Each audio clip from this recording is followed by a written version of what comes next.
Hi, this is Michael P. Coleman, Content Director for Brother Be Well, thanking you for checking out this series, this trauma and healing series brought to you by Blue Shield of California's Blue Sky Initiative.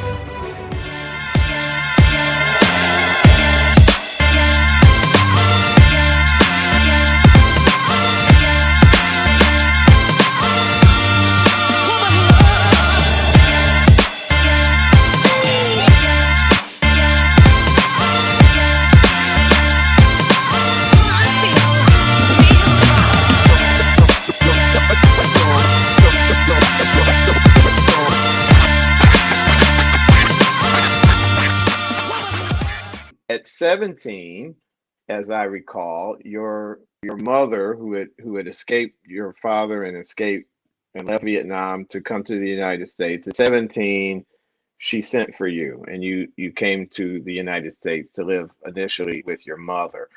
My next question is a two-parter. First of all, did you hold, and I think it speaks to your character. You say you don't blame your relatives in Vietnam for not really adequately taking care of you. I think that speaks to your character.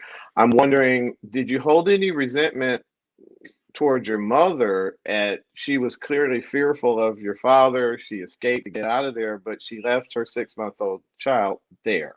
Did you hold any resentment to your mom? And then talk about living with your mom. I understand she scorned you, she wouldn't cook for you. There were a lot of other microaggressions there.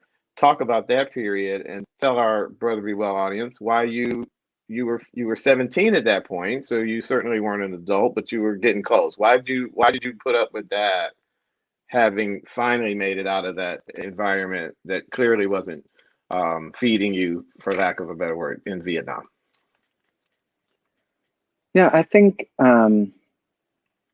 it's have to I have to give the audience a context. So my mom actually came back to the US in 2015. And originally I thought it was from her own goodwill, but it actually wasn't. It was my aunt who lived here in the US who found my mom, informed her that she has a long lost son who's still alive and well in Vietnam, and asked her to come and rescue me because she was aware of the situation I was in Vietnam. Um, do I hold any resentment from towards my mom for leaving me behind? Yes. That's the short answer because I always think, if I was brought to the US as a child, how different life would be. How many less scars I would have, or if any at all, and whether my childhood would be different than the picture of getting beaten every day by a drunken, abusive father. So there's part of me who always resent her for that. Mm-hmm. Um, but for the audience at home, um, going to the US is not an easy feat back in the day.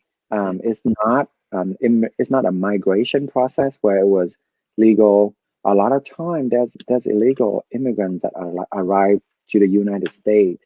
You may have heard of them as boat people, and they literally arrive to the US through the sea, on a very small fishing boat, if that.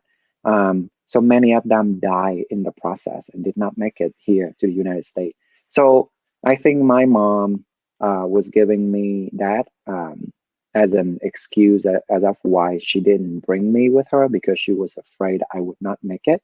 Mm-hmm. Um, I understand that, but by the same token, it's I can't help but wonder, um, how my life would be different because I have many relatives here who arrived when it was very little. They had a very good education, they have a wonderful childhood and supportive parents, and many of them go on to become successful member of the society, at an early age. So I always wonder about that.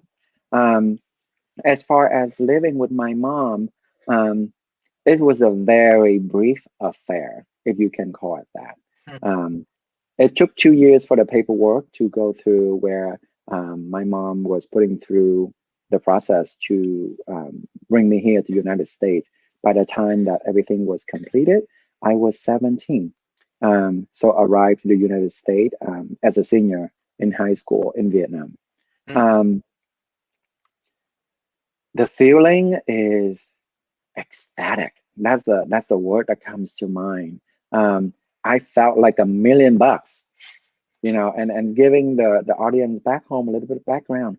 If you come from a third world country like China, Taiwan, Vietnam, to be able to go to the United States is a big deal because you get here. There are so many opportunity to live out an American dream where hard work and perseverance can really bring about success that would not be the same scenario if I was in Vietnam.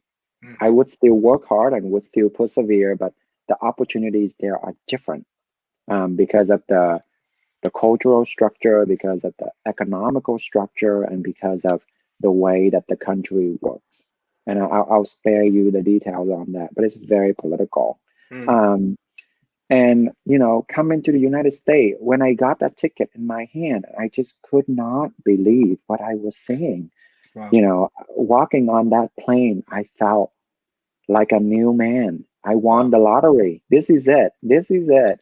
And even more exciting than the idea of going to the United States and having all this wealth that everybody who come back to Vietnam would boast about is the idea of having a parent who will take care of you because they want to and not because they has to. Um, the sentiment is resonate and remind me of my grandma, and that was why it was so exciting to be reunited with my mom. um, I arrived to the United States in 2007 at the age of 17. I did not speak the lick of English. The only thing I can say, hi, my name is Patrick. um, and just so excited to start my new life here. My mom is relatively wealthy, not because she was born wealthy or that she married rich. She actually is a very hardworking woman, and she Mm, made a life here for herself. mm, Um, she's a nail technician, and she owns several nail salons. I think she's down to one or two now, but she's very wealthy. And I got a glimpse of what my life would be if I was living with her.